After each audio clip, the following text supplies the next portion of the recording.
Hey everybody, thank you for joining me once again.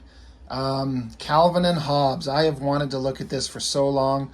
Um, I don't know anybody who's ever ran across Calvin and Hobbes and not just been absolutely in love with it. I don't know how anybody could could run into this work and read it and enjoy it and not just come away thinking it's just a brilliant piece of art.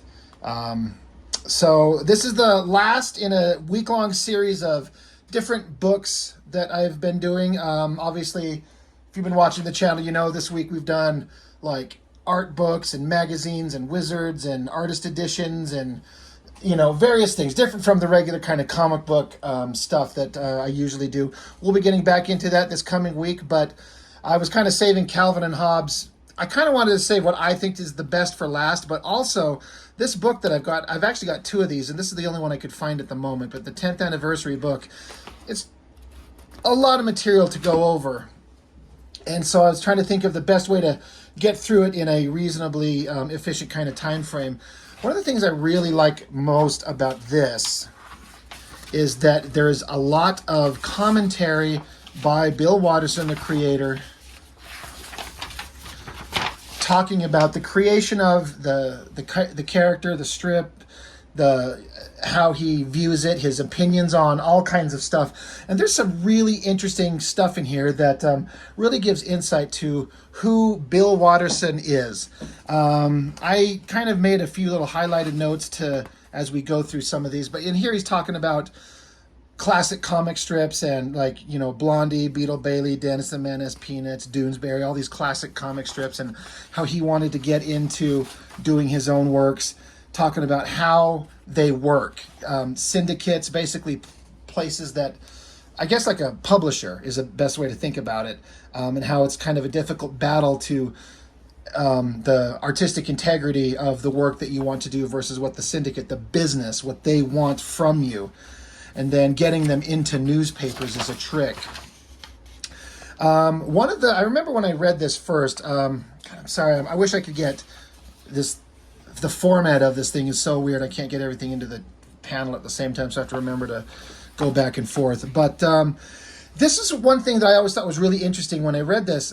Basically, licensing. You'll notice you don't see paper plates and mugs and plushy dolls of these characters anywhere. You've never seen a cartoon. You've never seen anything official. Anything that's like a toy or some kind of bumper stickers or something like that you've ever seen anywhere, almost exclusively. I think he's done one or two very tiny things, but it's not official. It's like basically illegally produced stuff. He mentions it right here. I kind of highlighted this part. He says, I have several problems with licensing. First of all, I believe licensing usually cheapens the original creation. When cartoon characters appears on countless products, the public inevitably grows bored and irritated with them, and the appeal and value of the original artwork or the original work are diminished. Nothing dulls the edge of a new and clever cartoon like saturating the market with it. So, that's something I never considered when I first read this book. Maybe 20 years ago. I've had this for quite a long time. He's got very strong opinions on this. He says the world of a comic strip ought to be a special place with its own logic and life. I don't want some animation studio giving Hobbes an actor's voice, and I don't want some greeting card company using Calvin to wish people happy anniversary, and I don't want the issue of Hobbes' reality settled by a doll manufacturer. He likes the ambiguity of the comic strip itself, and he doesn't want it to be, he's saying here, Calvin and Hobbes was designed to be a comic strip, and that's all I want it to be. It's the one place where everything works the way I intend it to. So this is somebody who really values his artistic integrity of the work he produces. So I thought that was a really interesting thing for him to say. He gets into it here. He's talking about the battle he was having with the syndicate itself. The syndicate and I had nothing to trade anyway. Let's see. Yeah, the syndicate and I had nothing to trade anyway. I didn't care if we made more money, and I didn't care if we made more money, and the syndicate didn't care about my notions of artistic integrity. With neither of us valuing what the other had to offer, compromise was impossible. One of us was going to trample the interests of the other. He says here, by the strip's 5th year, the debate had gone as far as it could possibly go, and I prepared to quit. If I could not control what Calvin and Hobbes stood for, the strip was worthless to me. My contract was so one-sided that quitting would have allowed Universal to replace me with hired writers and artists and license my creation anyway.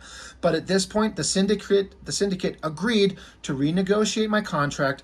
The exploitation rights to the strip were returned to me, and I will not license Calvin and Hobbes. I know that if I was in his place, I would absolutely do that. I'm sitting here thinking how much I would wish I could make a lot of money off my artistic endeavors. And so I know that I would. So I'm kind of beating myself up knowing I don't have the same kind of integrity that he does. He wants to control his work 100%, and he values what it means. And that's important. That's incredibly valuable mindset, and a guy's got principles, and I appreciate that a lot. But I also imagine he was probably doing financially just fine, and so he doesn't need to be a millionaire. He just needs to be living comfortably, and I think he probably was, and so he doesn't need to make all kinds of money off his creations, and I respect that. So he goes into talking about the formats of comic strips and how that all works, gets into other comic strips and how they looked and his influences. He says here, this is something I remember reading because I've been drawing my own amateur comics forever. He says here, people always ask how cartoonists come up with ideas, and the answer is so boring that we're usually tempted to make up something sarcastic. The truth is, and this is the important part, we hold a blank sheet of paper, stare into space, and let our minds wander. To the layman, this looks remarkably like goofing off. So that's really interesting. That is not wrong. When you're a cartoonist or a comic book artist, a lot of times there's nothing in the future except another blank piece of paper waiting to be filled up. And sometimes it's hard to come up with what you want to do. So I always found that incredibly interesting. He's verbalizing exactly what so many of us think. He talks about the characters. Calvin. Calvin is named for a 16th century theologian who believed in predestination. Most people assume that Calvin is based on a son of mine or based on detailed memories of my own childhood. In fact, I don't have children. I was a fairly quiet, obedient kid, and almost Calvin's opposite. One of the reasons that Calvin's character is fun to write is that I often don't agree with him. So that's really interesting. That's such an interesting kind of take on the character. He says, I wouldn't want Calvin in my house, but on paper he helps me sort through my life and understand it. Such a brilliant understanding of a simple character. Here he talks about the cat, Hobbes, named after a 17th century philosopher with a dim view of human nature. Hobbes has the patient dignity and common sense of most animals I've met. Hobbes was very much inspired by one of our cats, a gray tabby named Sprite. Let's see. With most cartoon animals, the humor comes from their human-like behavior. Hobbes stands upright and talks, of course, but I try to preserve his feline side, both in physical demeanor and attitude. He says, like Calvin, I often prefer the company of animals to people. This is the other interesting part here. Like, when Calvin and Hobbes are together, he's a walking, talking, thinking, eating creature, like a live animal. But when anyone else is around, he's a little plush doll. So it's like, is he real or is he not? This is where he kind of addresses that. The so-called gimmick of my strip, two versions of Hobbes, is sometimes misunderstood. I don't think of Hobbes as a doll that miraculously comes to life when Calvin's around. Neither do I think of Hobbes as the product of Calvin's imagination. The nature of Hobbes' reality doesn't interest me, and each story goes out of its way to avoid resolving the issue. Calvin sees Hobbes one way, and everyone else sees Hobbes another way. I show two versions of reality, and each makes complete sense to the participant who sees it. I think that's how life works. None of us sees the world in exactly the same way, and I just draw that literally in the strip. Hobbes is more about the subjective nature of reality than dolls coming to life. Just such a brilliant kind of breakdown of, he's like, I don't care if he's real or not. That's not the point. It's irrelevant. So it talks about his parents, characters in the book, Susie Durkin, Mrs. Wormwood, Mo. Mo is every jerk I've ever known. He's big, dumb, ugly, and cruel. I remember school being full of idiots like Mo. I think they spawn on damp locker room floors. He's not wrong there. But anyway, then it eventually just gets into the book, showing the very first Calvin and Hobbes strip that he ever made. And each one of them are just brilliant. He's got so many, he obviously can't put everything into one book, but I assume he just kind of chose some of his favorite versions. And there's some of these that are so good. Some of the lines, the writing, the dialogue, the drawing, it's just absolutely brilliant. I love that he's obviously a pen and ink guy. He's a guy who gets out his paper, dips his pen into the ink, and he's drawing these things by hand, old school, which is kind of the only way you could do this back when he was doing. I think this ran from 85 to 95, I believe is the time frame on it. But the comic strip always had the ability to be funny or philosophical and serious and see things from all kinds of interesting perspectives. Like, he lost Hobbes. He's gone, and so he's writing letters. He's trying to get the word out so people could find him. Eventually his friend runs into him and finds him, but he's legitimately sad and lost without him. And once he finds out where he's at, he's so grateful. Calvin's such a little terror, but he's got a heart. Trying to pick and choose which one of these strips I want to actually kind of specifically talk about. Some of these are so funny. There was the part of this story here is that they ran across like a raccoon, and it was obviously very injured, and they ran it to their mom because moms can fix everything. But after a day or so, the raccoon died, and so he's crying and he's freaking out. And his dad is giving him comfort. He's like, I'm sorry too, kiddo, but he didn't have much of a chance. He's crying. At least he died warm and safe, Calvin. We did all we could, but now he's gone. And Calvin says, I know, I'm crying because out there he's gone, but he's not gone inside of me. Such a cute, simple way to kind of discuss it. And then they're saying here in this bottom strip, this is where the dad buried the raccoon. And Calvin's saying, I didn't even know he existed a few days ago, and now he's gone forever. It's like I found him for no reason. I had to say goodbye as soon as I said hello. Still, in a sad, awful, terrible way, I'm happy I met him. And he's tearing up and then just walk away and say, what a stupid world. The ability to tell this kind of heartfelt emotion in a comic strip, this is so genius. It's so touching in such a simple little way. I would never, ever be able to write something as profound and simple in 4 panels. It's just so crazy. And I think that's part of why the humor is there, and then the heartfelt stuff is there. And he does these things. This is there's several of my favorite strips in this one.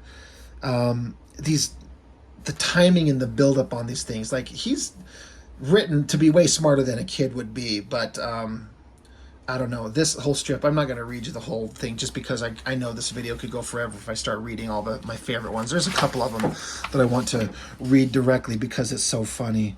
There's this bit coming up here where they're goofing around and they cut Calvin's hair, and so he goofs it up and he ends up getting practically sheared bald. So like, we'll put a cap on you. So it's this whole strip that and he's saying, this is the story that introduced Tracer Bullet, is a character coming up on the next page. And it's one of my favorite versions, the little side characters that they do in these Calvin and Hobbes books. Tracer Bullet, one, that name is just hilarious. Like an old school film noir name, like Spencer Tracy or Dick Tracy or something like that. So he's got his hair all screwed up, so they've got to put a hat on or something like that. So suddenly in the next strip goes into Calvin's imagination, and the dialogue on these, it's never not absolutely brilliant. So here it is, kind of a very Sin City-esque kind of vibe going on.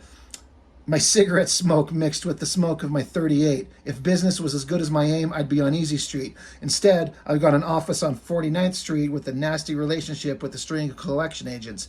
Yeah, that's me, Tracer Bullet. I've got 8 slugs in me. One's lead, the rest are bourbon. The drinks pack a wallop and I pack a revolver. I'm a private eye. Suddenly, my door swung open and in walked Trouble. Brunette, as usual. And then it cuts back to the real world where he's wearing a hat at the dinner table. She says, "Take your hat off at the dinner table, Calvin. It's not polite." And in his head, he says, "She was a pushy dame, but she had a case." That shit is so funny. It's so well written. It just makes me laugh. And then, of course, he's trying to explain that his plush animal is the one who cut his hair. And, of course, Mommy thinks he's just being a little lying jerk. So that stuff is just super hilarious. They had one where Hobbes came out of the dryer. They'd washed him, and he'd come out of the dryer, so he's just kind of twirling around, getting, like he's super dizzy. The transmogrifier, a cardboard box. He says, Calvin's transmogrifier sums up the spirit of the strip. A cardboard box becomes a series of great inventions with a little imagination. The transmogrifier shows the kind of kid Calvin is, and it added a new dimension to the strip's world. This was an important story for Calvin and Hobbes, and I've used the transmogrifier several times since. So he gets a box, and you can basically, he walks into it and can transform himself into whatever animal he puts on there. And so the strip goes on, and eventually comes out as just a little mini version of Hobbes. And he's saying, "I'm disappointed too, but keep in mind, transmogrification is a new technology." Super funny.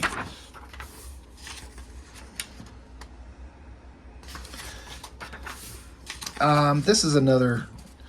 I find myself, as I'm doing this little commentary on the book, I find myself kind of focusing on the more serious philosophical ones and less on the humorous stuff. Believe me, it's all equal genius. In this strip, Bill Watterson, his notation on it says, "You can lead people to truth, but you can't make them understand it. The story of my youth as seen from the present." So it starts out like the top two panels are kind of like its own little individual gag. But then here's Calvin. He's like, "Can we cook the hamburgers yet?" And the dad says, "The coals aren't hot enough." "But I'm hungry. I want to eat now." "Well, you'll just have to wait. You know, Calvin, sometimes the anticipation of something is more fun than the thing itself once you get it. Here we are. It's a beautiful evening. It's nice to just sit here and look at the trees while we wait for the coals to get hot, don't you think? Dinner will soon be over, and afterward we'll be distracted with other things to do, but now we have a few minutes to ourselves to enjoy the evening.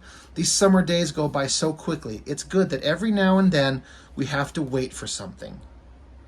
That's like a dad with years of wisdom in life trying to explain truth to a kid. And so Calvin just sits here and he just goes, "So should I go to McDonald's then or what?" Such a great little... The kid doesn't get it. You show it to him, you explain it to him, he doesn't understand one little bit. And it's super hilarious. And then, of course, the dad's taking him out on camping trips. And he does atmospheric stuff with the rain. All of these panels are drawn really well. And the dad trying to be positive despite the terrible conditions and everyone else just being miserable. I know what that's like. I get that. I was a kid in this situation. I've been there. God. Spaceman Spiff. One of the greatest additions to it. He's saying over here in Spaceman Spiff, he's talking about how he predates Calvin by over a decade. It was kind of like a version of something he did in high school and under a different name. Then he kind of changed him and morphed him into a couple different things. But once he got into the actual Calvin and Hobbes strip, it gave him an opportunity to kind of retool the concept and reintroduce him back into it. And I love this sci-fi Flash Gordon nonsense. How he's like pretending like these aliens shoot a ship down, it's going down, and then he talks about it here. The narration in Flash Gordon is fairly overwrought, so I have Spiff describe his own exploits with a similar search for breathless superlatives. Jesus Christ, I can't even speak. Our hero, the intrepid spaceman Spiff, struggles with the controls of his damaged craft. And he just goes on and just I love his imagination. This is shit I would do as a kid, where you just get lost in your imagination, pretending you're a soldier or an astronaut or a warrior, this very young male stuff that I would do as a kid. If you have the place to go and indulge your imagination in your local neighborhood as a kid. If you're lucky, you have a life like that. This is funny how this alien creature's coming up. Spiff collapses. Oh no, a hideous alien spots him. In his weakened state, Spiff is no match for the monster. This could be the end. And of course, the monster's walking up with a plate of food and a drink. "Lunchtime, I brought you a sandwich and some lemonade." And it's Mom. And then everything kind of comes to a halt. Brilliant. The imagination of a kid is super interesting. He's talking about he overplayed the Power off. Oh my gosh, there we go again with that thing shutting off. Anyway, he says, I overplayed the quasi-romantic tension between Calvin and Susie in the early stories. This story was an improvement because they just let the two personalities bounce off each other.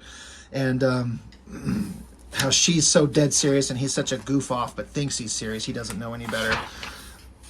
I love this part where she's yelling at him because they're supposed to be working on a project together. And she's just like, hands in the air, yapping at him. And his imagination, gronk, gribble, gawk, gag, gork, gronk. This monster creature is so freaking hilarious. And here is Spaceman Spiff, our hero regards the strange alien. It seems to be trying to communicate. So funny. This is just so brilliant. And then in the Sunday strips, we get to add color, the layout, and the additions of all the cool colors, and just opens up the strip to all kinds of neat things. Because newspapers are in complete, absolute irrelevance and decline anymore these days, I remember the comic pages in the strips in the newspaper. My dad would get the newspaper every day, and then when I got older, for the longest time, I would get the newspaper every day. It was kind of like a daily thing that I would do all the time. And the comic strips for a long time were like a whole fold out section with multiple pages, and they would give the popular strips big spaces to tell the kind of stories they want with big vibrant colors. But because newspapers are dead, no one buys them, their circulations are microscopic. I think comic strips are all mostly black and white, and I guess there's probably a Sunday color strip, but it's all like one page. It's basically a dead art form as far as printing in newspapers, and that's just unfortunate, but it's just the reality.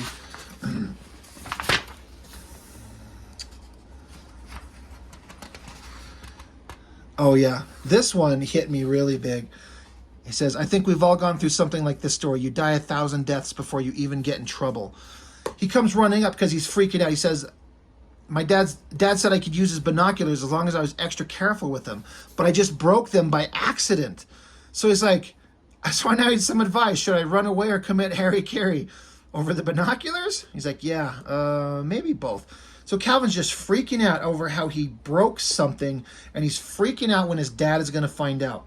I don't know how many of you ever went through this similar thing, but I went through this thing many times with my father.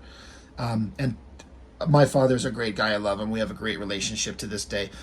But as a kid, I was always so worried about screwing up and doing something wrong, and you goof around and you screw up and you do something wrong, and you're worried that your dad is going to murder you. And so Hobbes is asking him, how did you break them anyway? He's like, I just dropped them. And he said, they broke? Well, I was tossing them to myself at the time as I ran down the sidewalk. So you're like, oh, so you were being stupid. Right. You were doing the exact opposite of what I told you to do. So they're freaking out. They're trying to figure out a way to solve this. We're like, maybe if we have enough money, we could go buy some more binoculars. How much do they cost? $100 to $600? So, he's freaking out. They get into the story. He's like, well, maybe we could glue the binoculars back together and he wouldn't even notice, you think? Hobbes is like, well, it depends. If the casing is just chipped a little, or did the lens itself get cracked? So he's like, well, maybe you better look at it. And so Calvin has got a box of powder. He says, don't sneeze. So the binoculars are shattered into absolute powder. That is just so true to life right there. And so the strip comes up where he's just sitting at dinner and he's just freaking out. He's on his dad radar is beeping like crazy. He knows I broke something. He just doesn't know what. He can't nail me until he knows for sure. He's just freaking out quietly. The dad's like, Calvin? He's like, I did it. I'm sorry. He just freaks out. And then this strip right here, the dad is freaking out, screaming, you broke the binoculars. Didn't I tell you to be extra careful with them? Isn't that exactly what I said? Well, those binoculars were brand new. You have no respect for other people's property. And then Calvin's just standing here, sad, looking at his dad, said, I have an idea, Dad. Let's pretend I already feel terrible about it and that you don't need to rub it in anymore. This strip right here, that has been my dad to me. And that has been me to my own kids. I have been both of these guys. I remember being the kid who's just freaked out, and you were just freaking out and dying at every second of the stupid thing you broke, or the hole you punched in the wall, or the shotgun you picked up off the rack and pulled the trigger and blew a hole through the wall and the ceiling and almost killed your buddies that were visiting with you. True story. And you're freaking out, and then the dad comes home and freaks out. Didn't I tell you not to touch this shit? And then I see myself doing this with my own kids. They're 10 and 8, and I do the same shit, and it drives me nuts that I'm doing the things that I used to hate. So that's why this comic strip is very relevant, and it's very interesting. So yeah, Calvin, he's freaking out about it. He's very sad about it, and the dad's like, after all, it's just a pair of binoculars. In the big scheme of things, that's not really that bad. And that's what my dad did to me in the couple of instances where this come up. He eventually kind of chilled out and mellowed out. And he's like, it's all right. It's fine. And then he's even saying, yeah, in another 10 years, you're probably wrecking my car. Like, oh, yeah, that's probably what's going to happen.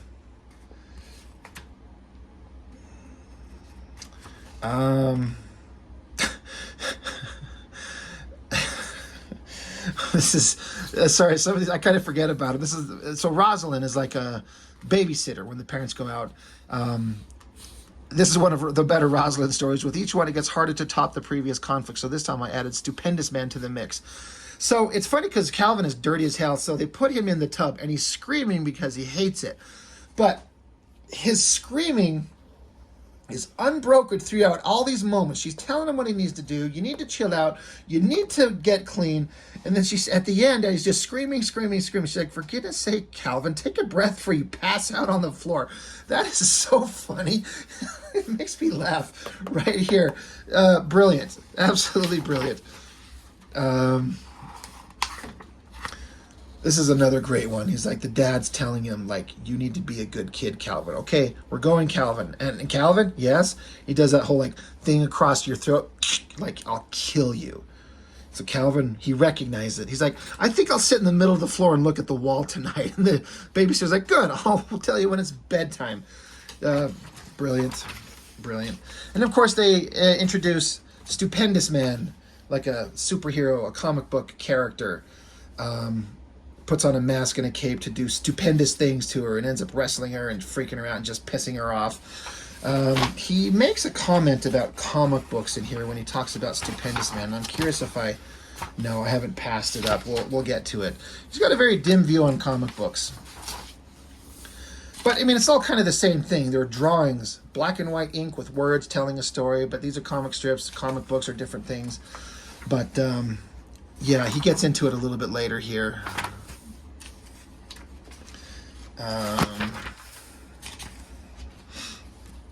Another great colored thing. Let's see.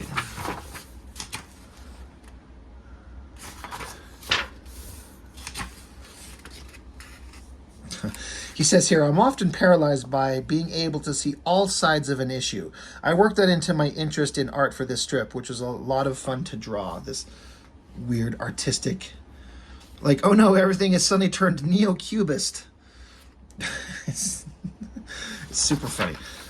This was an interesting strip that he did where he said, this is part of a story where Calvin keeps getting bigger. At this point, I stopped trying to put in humorous dialogue and just let the pictures advance the plot. My original idea was to do this for a month and see how long readers would put up with it. I wisely chickened out since the idea wasn't that interesting to begin with. It's just weird for weirdness' sake, and I don't think it holds up very well. So that's interesting that he's like, I've got an idea. I'm going to try a thing. Calvin just keeps getting big. He's Godzilla size, and his head is touching the clouds, and his heads are over the clouds, and now he's staring out over the atmosphere of the planet. Then he falls off the planet, and then he's as big as the galaxy and tumbles back to a door, opens up, sits back at a desk, and the mom's like, well, how's your math coming along? He's like, I've almost started. Like the idea that his mind is just off into the universe, thinking about all kinds of ridiculous nonsense when he should be doing stuff. This is my oldest son right there, 100%. He's always lost in his imagination. But the artist, Bill Waters, says he didn't particularly care how far it worked. He didn't think it worked. It is something, but I like that it's something that he tried, even if it didn't work. Calvin's wagon, this is something that's fun. He says, it's a simple device to add some physical comedy to the strip. I most often use it when Calvin gets long-winded and philosophical. I think the action lends to a silly counterpoint to the text. It's a lot more interesting to draw than talking heads. Sometimes the wagon ride even acts as a visual metaphor for Calvin's topic of discussion. So it's funny that he gets really philosophical while they're riding a wagon down the mountain and smashing and crashing into the river. He says, my dad and I still have this relationship, but I like to think I go a little easier on my mom now. So there's Dad and Calvin waking up. Look, who's up? Good morning, sleepyhead. You've missed the best part of the day. I've been up since 6:30 getting many things accomplished. Calvin says, at least when I have a day off, I can tell the difference. The dad's like, I just know some nurse switched the bassinets. This can't be my son.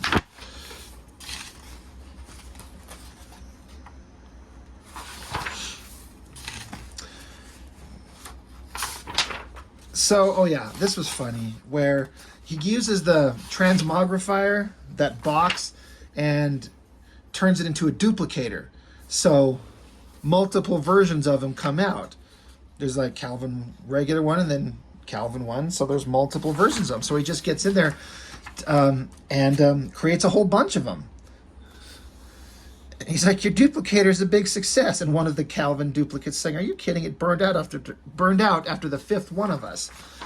And then it just, the strip goes on, gag after gag. This is one of my favorites, where the dad comes home and the Calvin says, hi. He says, hi, Calvin. Hi. I said, hi. Hi. Knock it off, Calvin. And the mom, out of frame, is saying, dear, have a talk with him. He's been driving me crazy. Where these multiple, you can see Calvin playing the part of all these multiple duplicates of himself. Super funny. I know I got done talking about earlier how Bill Watterson will not license this thing, but I would love to see a cartoon of this stuff, an animated show following his stories, but it probably would never come out as good as we want it to be.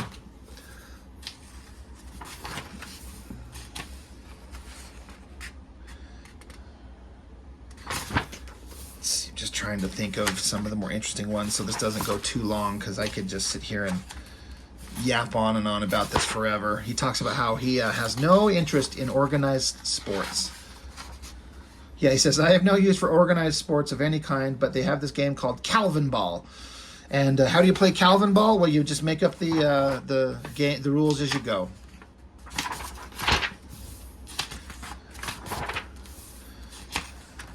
Yeah, there it is. It says, people have asked how to play Calvin Ball. It's pretty simple. You make up the rules as you go. So him and Hobbes are going back and forth about how to play, making up these ridiculous rules.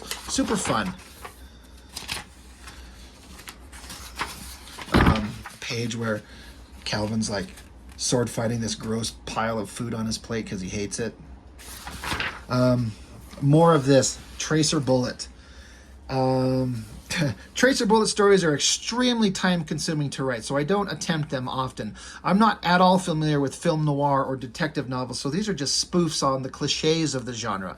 Cartoonists don't use black much anymore. The eye, being lazy, is attracted to empty white space, especially when the panels are small.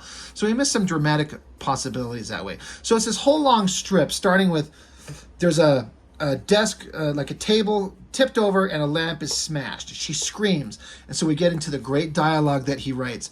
The dame's screen hits an octave usually reserved for calling dogs, but it meant I had a case, and the sound of greenbacks slapping across my palm is music to my ears any day. After all, I'm not an opera critic, I'm a private eye. The next strip gets into it. I keep 2 magnums in my desk. One's a gun, and I keep it loaded. The other's a bottle, and it keeps me loaded. I'm Tracer Bullet, a professional snoop. It's a tough job, but then I'm a tough guy. Some people don't like an audience when they work. Enough of them have told me so with blunt instruments that I'm a phrenologist's dream come true. Snooping pays the bills, though, especially Bill, my bookie, and Bill, my probation officer. So when a tall brunette opened my door with the case for me, my heart did a few calisthenics and I took the job. It's so cliche and ridiculous, but it's so interesting and fun. And again, looks very Sin City, very Frank Miller. The dame said she had a case. She sounded like a case herself, but I can't choose my clients. So she was the pushy type, the kind who'd break your heart or maybe your arms. I hurried over. Either she had a Either she had a psychotic decorator or her place had been ransacked by someone in a big hurry. So she's screaming, well, how do you explain this? And he said, this is one of my favorite things right here. The dame was hysterical. Dames usually are. So funny. That is so great. And then the click of a hammer being cocked behind my head focused my thoughts like only a loaded .38 can. The dame had me set up. She didn't want me to solve the case at all. She just wanted a patsy to pin the crime on. So it's funny how he's saying he's just doing a spoof on the cliches of the genre, but he really gets it really well. This is another one of my favorite bits of writing from him. I introduced the dame to a friend who's very close to my heart, just a little down and left to be specific. My friend is an eloquent speaker. He made 3 profound arguments while I excused myself from the room. I always leave when the talk gets philosophical. Of course, Calvin is leaving because he unloaded like his little dart gun on his mom. Super hilarious. It's just so funny. I love that tracer bullet stuff, even though he says he doesn't like to do it too much. Let's see. What are some of the other more interesting things in these books? It's all good.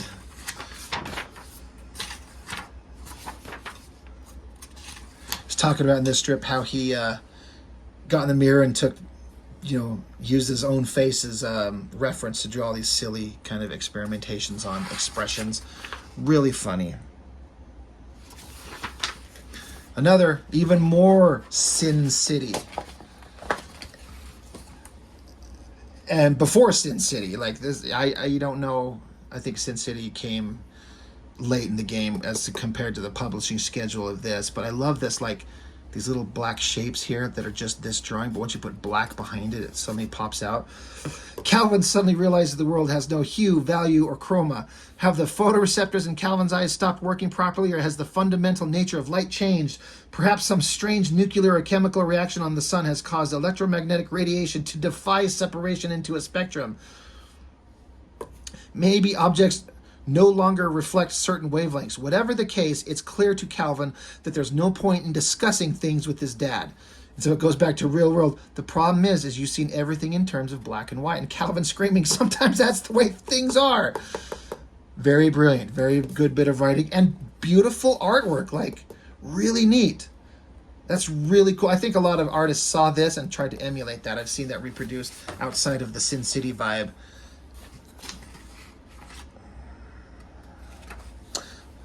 And this is a cute thing. He's saying here, our cat Sprite was often used as a model for Hobbes, both in looks and personality. When she died, I drew this cartoon. We can always meet again in our dreams. And so they're talking about how they're going to go to sleep and they'll just meet each other in their dreams, and that's where they'll be. And so they sleep comfortably and peacefully forever. Beautiful. Talks about drawing dinosaurs. Always looks really good. God, I just want to talk about all these various stories about a good version of Calvin came out of the cardboard box, who was a very kind, respectable, smart boy, and no one believes that it's him. Of course, it's a very funny strip.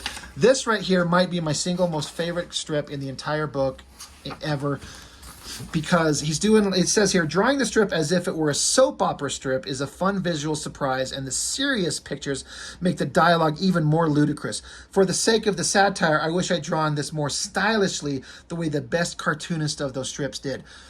It's so funny because there was I remember some of these like soap opera comic strips in the Sunday papers all the time. And as a kid, I'm like, who in the fuck would want to read these? It's so stupid. It's not funny. It's not entertaining. I don't know what they were like in real life because I never read them. But to see this is Calvin and this is Susie, but drawn in this real world thing. So he starts out just going, for this patient, I'm going to need some more tongue depressors. And then it starts out. Doctor's coming into the room. He says, all right, what's wrong with you? Like I care. My foot hurts, doctor. Your foot hurts? What kind of stupid problem is that? She says, you're the doctor. You're supposed to find out what's wrong with it.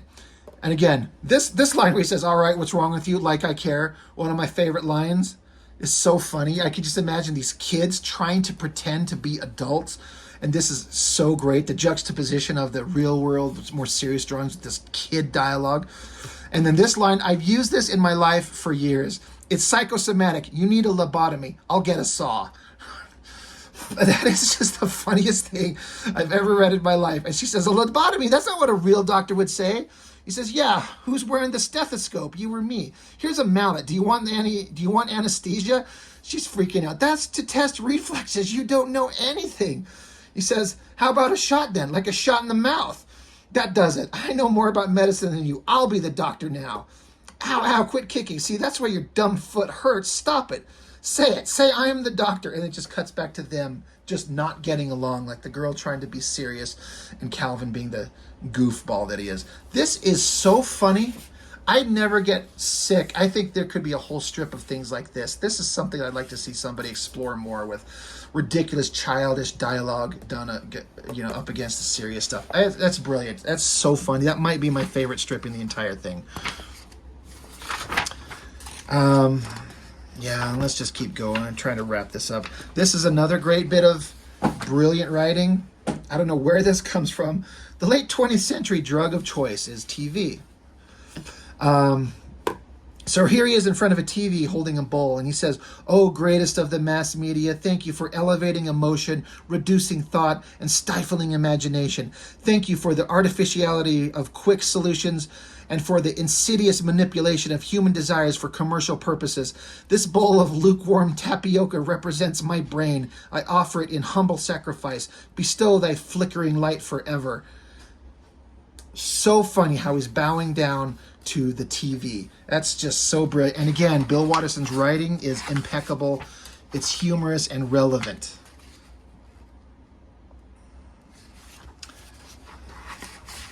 So, yeah, I want to talk about all this stuff. I know I'm just repeating myself. Oh, another brilliant, beautiful writing. Both of these are interesting. He says, I watched a Shakespeare play on TV without understanding a word of it. It gave me an idea for a strip, though. So suddenly it's the mom talking to Calvin. Whither goest thou, young rogue? Can there yet remain some villainy thou hast not committed? Thou dost wrong me. Faith, I know not where I wander. Methinks the most capricious Zephyr hath more design than I. But lo, do not detain me, for I am resolved to quit this place forthwith. Aye, but hear you this, I'll soon know thy business. Get thee gone, wastrel. By my troth, I am off. And then it cuts back to Calvin watching with his mom. Holy schlamoli, there isn't a cop show on here where they talk like real people.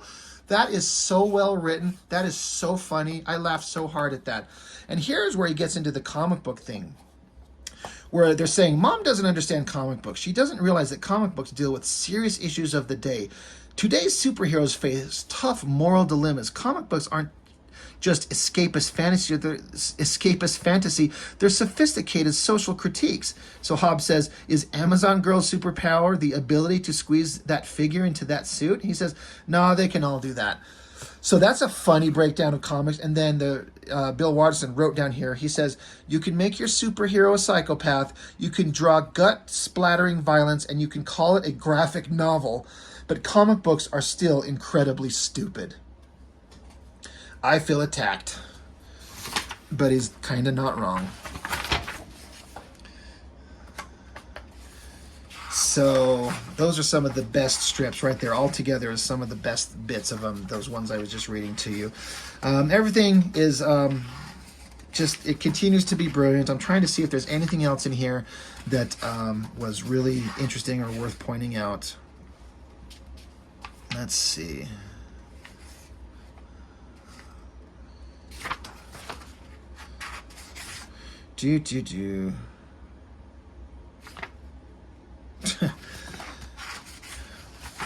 Again, more of the colored works. This is like Calvin, like being herded through like a cattle, his brain having stuff just dumped into it, being forced to go onto a little hamster wheel, doing tedious work, being like a robot, being forced to repeat things. He's like a zombie going to bed. He's being hammered into a spot. He's like a fish dying, trying to get back into a place that gives him life. And then back here, it's like this is his day, from waking up, going to school, going through all the paces of things you have to do in school. And then at the end, he's back home with his best friend having fun. It says, boy, am I glad to see you, Hobbes. He says, another typical day at school. Exactly. And down here says, if Calvin thinks school is like this, just wait till he gets his first job. Absolutely right. So more Stupendous Man stuff. It's great, but I'm just going to kind of skip by it because we're getting a little bit long here anyway. This is awesome. Imagination is not always appreciated. In the last panel here, I faded the narrow range of colors to create an atmospheric effect, and I think this is one of my more evocative landscapes. I like how it starts out with Calvin, he says, Kazam to his dad, and poof, he turns into like a bug monster. So he says Kazam, and everything else around him turns into an alien bug monster thing. Kazam! He's like, what did I just tell you? He told him to be quiet. Calvin, if you're bored, I'll find something for you to do. So it's funny how he's just using his imagination and doing this magical, like, poof, turning people into interesting things. They're like, get lost, go be elsewhere. And so he's like, kind of angry, goes upstairs, out the window, and Kazam's the world, and it just turns into this alien landscape that he just wishes he could go be part of. There's so many profound things going on in here. You could go on forever about the meaning of it. It's just beautiful. It's beyond just the simple visual gags of it. It's like he's saying something about a kid's perspective and imagination.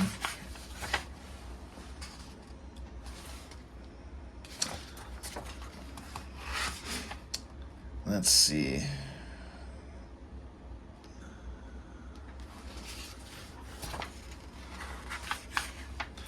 Unfortunately, in this book, it doesn't have the last strip he ever did for his book. I thought that it did, but it's in the other one that I have. And so I wish that in this one I had it. Sorry, I'm just having multiple thoughts go on at the same time. The last strip that he ever created was really profound, really interesting. I wish it was in here. He quit the strip at the height of its popularity. I think he did 10 years, and he's just decided he's done. You know what? I'm done. I've said what I needed to say. I've done what I need to do, and it's time for me to go pursue other things. And he quits while he was at the top of his game, and that's just one of the most wild things ever.